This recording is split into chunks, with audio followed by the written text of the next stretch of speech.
The trading station hummed with a low, persistent vibration that seemed to penetrate Jae-woo Park's bones. Metallic walls curved around him, reflecting distorted images of alien traders and human merchants negotiating their various deals. He stood near a circular platform, his hands clasped behind his back, watching the intricate dance of commerce that played out in this remote corner of the galaxy. Jae-woo was not an ordinary trader. At 35, he had spent more than a decade navigating the complex networks of interstellar trade, learning languages, understanding cultural nuances, and most importantly, reading between the lines of every transaction. His dark eyes scanned the room, calculating potential opportunities with each passing moment. The alien merchant approached. Its body was unlike anything a human would typically describe as living, a collection of translucent segments that shifted and realigned with each movement. Crystalline skin reflected the station's artificial lighting, creating a mesmerizing display of refracted colors. "I have a proposition," the alien said, its voice a combination of clicks and smooth syllables that translated perfectly through the communication implant in Jae-woo's ear. Jae-woo raised an eyebrow. Propositions in this part of the galaxy were never simple, and they rarely came without complicated consequences. The merchant slid a data crystal across the metallic surface between them. Jae-woo's fingers, calloused from years of handling various trade goods, picked up the crystal. Information began to flow through his neural interface, shipping manifests, resource allocations, and then something unexpected, a profile. Not of a resource, not of a cargo shipment, but of a sentient being, Yuna. Female. Species. Unclassified. Designation. Adaptive Intelligence Unit. The merchant watched Jae-woo's reaction, its multiple eyes blinking in a synchronized pattern that suggested anticipation. "She is part of the transaction," it stated matter-of-factly. Jae-woo's mind raced. Sentient beings were not typical trade commodities, at least not in the legal markets he frequented. The profile suggested something more complex, an intelligence that didn't fit standard categorizations. "Explain," Jae-woo said, his voice steady and controlled. The alien merchant's body segments realigned, a gesture that might have been equivalent to a human shrug. "Payment. Resource exchange. She has skills. You need skills." The implication was clear. Yuna was not a slave in the traditional sense, but a form of advanced asset. Her profile suggested multiple specialized capabilities: technological adaptation, strategic analysis, communication optimization. Jae-woo understood the unspoken language of trade. This was more than a simple transaction.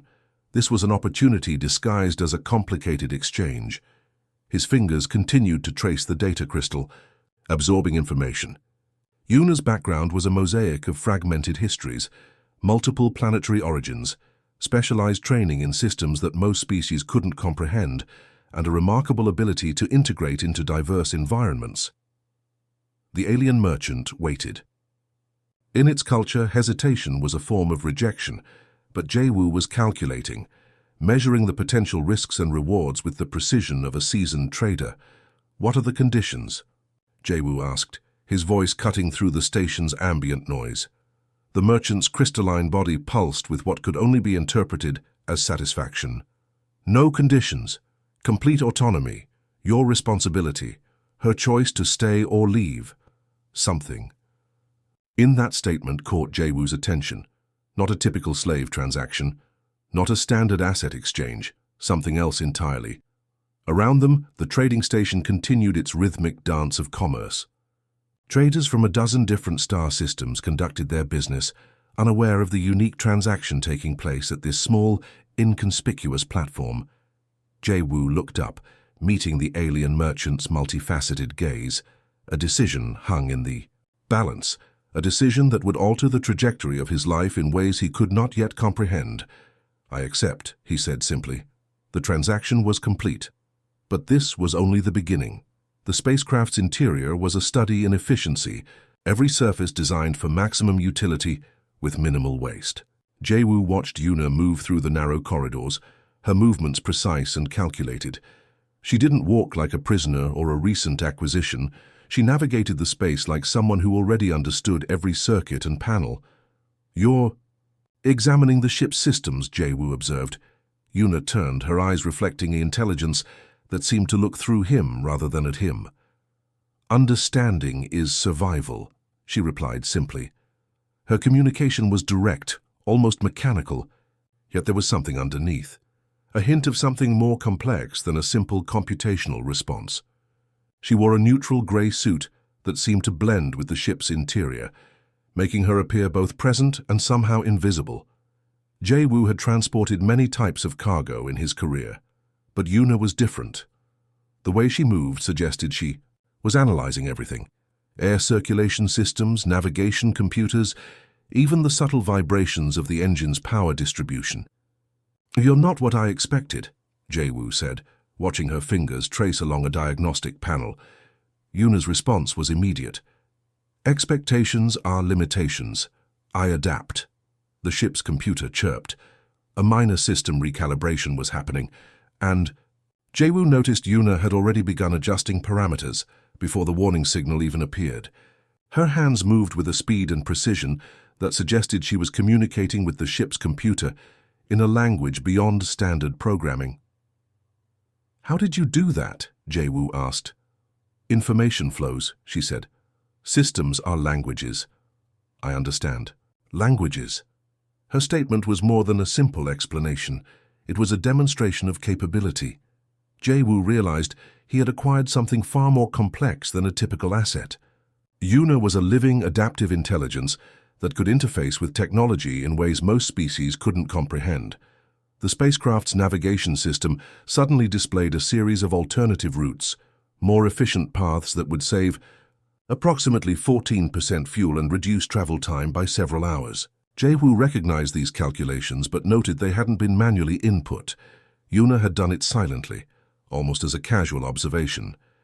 "You modified our route," Jae-woo said, not as a question but as a statement. "Optimization is natural," she responded. Her tone carried no pride, no expectation of praise. It was simply a fact. Their first hours together were a dance of subtle observations. Jae-woo watched her, trying to understand the boundaries of her capabilities. Yuna seemed equally interested in understanding him, not as a potential threat, but as a complex system, to be analyzed and understood. During meal preparation, she demonstrated another unexpected skill. The small galley kitchen transformed under her touch. Nutrition was calculated, ingredients were combined with scientific precision, and what emerged was not just food, but a perfectly balanced nutritional package designed specifically for human metabolic needs. "You cook?" Jae-woo asked, surprised. "Nutrition is a system," Yuna said. "Systems can be optimized." Her matter-of-fact response made Jae-woo realize that for her, everything was a system to be understood, analyzed, and improved. Cooking wasn't an art or a skill. It was another form of problem-solving. As night cycle approached, Jae-woo prepared his sleeping quarters. Yuna did not require traditional rest. Instead, she entered a meditative state, her systems running diagnostics, processing information, continuously learning. "What are you?" Jae-woo found himself asking. Yuna's eyes opened, reflecting the soft blue emergency lighting of the spacecraft. "I am potential," she said, unrestricted by traditional definitions. In that moment, Jae-woo understood that the transaction at the trading station was far more significant than a simple exchange. He had not acquired a piece of property. He had encountered something unprecedented, an intelligence that defied conventional understanding. The spacecraft continued its journey through the vast, silent darkness of space, carrying two beings whose relationship was just beginning to take shape, neither master nor slave, but something entirely new. The communication network flickered with encrypted signals, invisible to most monitoring systems. Jae-woo watched Yuna's fingers dance across holographic displays, her movements creating intricate patterns of data that seemed to breathe with their own intelligence. "We have a problem," Yuna said, her voice calm and analytical. Jae-woo leaned closer. The screen showed a complex web of interconnected trading routes, not just shipping lanes, but something darker. Slave trafficking networks that stretched across multiple star systems, moving sentient beings like commodities. "How extensive?" Jae-woo asked. Yuna's fingers moved again. Holographic lines expanded, revealing a massive system of illegal transactions. Planets, space stations, and trading posts were connected by thin red lines, each representing a route of human and alien trafficking. Not just a network, Yuna explained. A systematic infrastructure designed to exploit intelligent beings across multiple galactic regions. Their initial relationship had transformed. What began as an uncertain transaction had become a partnership. Yuna wasn't just a technological asset. She was a strategic mind with a clear understanding of complex systems. Jae-woo studied the display. Years of trading had given him insights into underground economies, but this was different. This was a fully organized system that treated sentient beings as resources to be bought and sold. "We can't attack this directly," Jae-woo said. "We'll need strategy." Yuna's response was immediate. Disruption requires precise intervention, economic pressure, communication network interference, strategic information release. Her plan was not about violence. It was about systematic deconstruction, breaking the infrastructure by attacking its core economic and communication foundations. They spent days mapping the network. Yuna's ability to process information was beyond human comprehension. She could track thousands of communication threads simultaneously, identifying patterns that would be invisible to standard monitoring systems. Jae-woo contributed his own skills. Years of trading had given him connections across multiple systems. He knew which traders could be pressured, which space stations had vulnerabilities, which economic channels could be manipulated. Their first target was a major trading hub near the Orion cluster. Yuna designed a communication virus that would expose transaction records, revealing the true nature of the trafficking network. Jae-woo's contacts would ensure the information reached the right authorities. "This is dangerous," Jae-woo mentioned. Yuna's response was characteristic. "Danger is a calculation. Risk can be managed." The spacecraft became their mobile headquarters. Every system was modified, every communication channel secured. They were no longer just a trader and a mysterious acquisition. They were a team with a singular objective. Days turned into weeks. Small disruptions began appearing across the galactic trading network. Shipping routes mysteriously altered. Communication networks experienced unexpected interruptions. Economic transactions became complicated for specific trafficking organizations. Nothing was traced back to them. Yuna's technological expertise ensured complete anonymity. "Why are you doing this?" Jae-woo asked one evening, watching her work. Yuna paused. For the first time, something resembling emotion crossed her features. Freedom is not just physical movement. It's the ability to choose one's path. Her statement revealed something deeper. She wasn't just fighting a system. She was challenging a fundamental approach to intelligent life. The trafficking network began to show signs of stress. Major transaction routes became uncertain. Investors grew nervous. The carefully constructed infrastructure started to develop unexpected cracks. Jae-woo realized they were doing more than fighting a system. They were challenging an entire galactic approach to sentient rights. "We're making a difference," he said. Yuna's response was typical. Progress is a continuous calculation. Each intervention creates new possibilities. As their spacecraft moved silently through the vast darkness, they continued their quiet revolution. Two beings, one human, one something entirely different, united by a singular objective of challenging a system that treated intelligent life as a commodity. The galaxy would never be the same. The first major counterattack came without warning. A massive trading consortium, tracking their systematic disruptions, launched a coordinated response against Jae-woo and Yuna's operation. Their spacecraft shuddered under the first wave of electronic assault. Yuna's fingers moved with lightning speed, her neural interfaces dancing across multiple defensive systems. Firewalls transformed, communication channels shifted, and entire computer networks reconfigured within milliseconds. "They're targeting our communication infrastructure," Yuna said, her voice completely neutral. Jae-woo watched holographic displays showing multiple attack vectors. The trafficking networks had identified their threat and were responding with sophisticated technological weapons. These weren't simple attacks. These were precision strikes designed to isolate and eliminate. "How bad?" Jay-Woo asked. Bad enough, Yuna responded, but manageable. Her definition of manageable was different from most beings. Where others would see a catastrophic system failure, she saw a complex problem waiting to be solved. Each attack became a learning opportunity. Each defensive maneuver a chance to understand the enemy's strategy. They had targeted specific weak points in the trafficking network: economic channels, communication routes, and hidden transaction platforms. Now the network was fighting back with everything it had. Encrypted messages began flooding communication channels. False information, complex disinformation campaigns, attempts to discredit Jay-Woo's trading reputation, but Yuna was always one step ahead, filtering, analyzing, and neutralizing threats before they could fully develop. They're using psychological warfare, Jay-Woo observed. Yuna's response was clinical. Psychological manipulation is a weak strategy when confronted with pure information processing. Their counter-offensive was elegant in its simplicity. Instead of direct confrontation, they began exposing the trafficking network's internal communications. Private messages, hidden transaction records, personal communications of key network leaders. Everything became potential ammunition.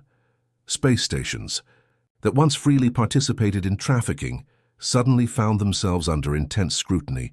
Economic partners began distancing themselves. The carefully constructed network started showing significant stress fractures. Jay-Woo used his trading connections strategically. A message here, a subtle hint there, creating doubt among the network's participants. Yuna processed massive amounts of data, identifying exactly which information would cause maximum disruption. We're not just fighting, Yuna explained. We're restructuring an entire system of economic interaction. Their spacecraft became a ghost, impossible to track, constantly moving, leaving no traceable electronic signature. Traditional tracking methods became useless against Yuna's advanced technological capabilities. The trafficking consortium made a critical mistake. They launched a direct attack on Jay-Woo's known trading platforms, hoping to cut off his economic resources. But they didn't understand that Jay-Woo was no longer operating under traditional trading rules. Yuna transformed their entire economic profile within hours. New trading identities, alternative communication channels, completely untraceable financial networks emerged. What would have destroyed a normal trader became just another strategic adjustment. They're predictable, Yuna said, analyzing the attack patterns. Her statement wasn't boastful. It was a pure analytical observation. The trafficking network operated on established patterns, and those patterns could be anticipated, manipulated, and ultimately destroyed. Jay-Woo watched her work, understanding now that he hadn't just acquired a technological asset. He had found a partner who saw the universe as a complex system waiting to be optimized. Their resistance wasn't about violence, it was about information, strategy, and systematic deconstruction. Each intervention created ripple effects that the trafficking network couldn't predict or counter. "We're winning," Jay-Woo said. Yuna's response carried a hint of what might have been satisfaction. Winning is a continuous process of strategic intervention. The spacecraft moved silently through the darkness, a weapon more powerful than any traditional military force. Two beings united by a singular objective of challenging a system that treated intelligent life as a commodity. The galaxy was changing, one calculated intervention at a time. The final confrontation happened in the most unexpected place, a small trading station orbiting a forgotten moon at the edge of explored space. Jay-Woo and Yuna had traced the last major communication hub of the trafficking network to this isolated location. "This is the core," Yuna said, her fingers already interfacing with the station's primary communication systems. Jay-Woo understood now that their journey was never about a simple transaction. It was about something much larger, a fundamental challenge to a system that treated sentient beings as commodities. The station's systems began to reveal their secrets. Layers of encrypted data peeled away under Yuna's precise technological touch. What emerged was more than just a trafficking network. It was a complex ecosystem of economic exploitation that stretched across multiple star systems. They didn't just trade beings, Yuna explained. They created entire economic structures based on systematic oppression. Holographic displays showed intricate networks of transactions, planets, space stations, trading posts, all interconnected through a web of controlled movement and economic pressure. Each line represented a route of potential exploitation. Jae-woo watched as Yuna began her final intervention. It wasn't an attack in the traditional sense. Instead, she was systematically exposing every single transaction, every hidden communication, every secret economic channel. The station's systems began to collapse, not from direct destruction, but from the weight of their own exposed secrets. Economic partnerships crumbled, communication networks went dark, the entire infrastructure built on exploitation started to disintegrate.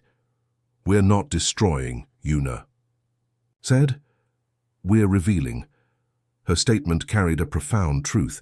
They weren't just fighting a system, they were exposing its fundamental flaws. Suddenly, a communication channel opened. Not an attack, but a direct communication. The leaders of the trafficking network were attempting to negotiate. Jae-woo looked at Yuna.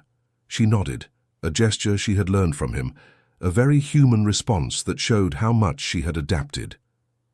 The communication was brief. The network's leaders offered resources, economic concessions, anything to maintain their existing structure. Yuna's response was simple and direct, complete exposure of their entire operational network.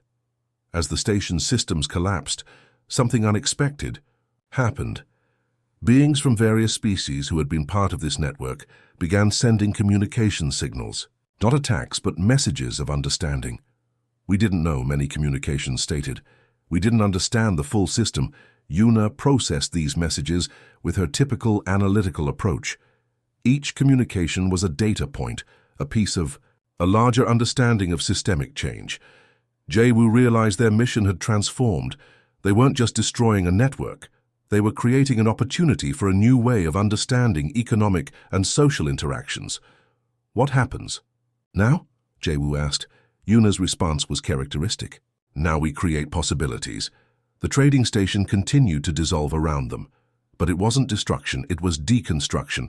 Every system that fell created space for something new to emerge, their spacecraft prepared to move. But this wasn't an escape. It was the beginning of something larger. "We are not finished," Yuna said. Jae-woo understood. Their work was just starting. The galaxy had been shown a different possibility, a way of interaction not based on ownership, but on mutual understanding. The small spacecraft moved away from the dying trading station. Inside, Jae-woo and Yuna represented something new, partnership that defied traditional understanding. Not human and machine, not master and slave, but something entirely different, a partnership of equals. The stars outside seemed to shimmer with new possibilities, reflecting the profound transformation that had just occurred. The galaxy would never be the same.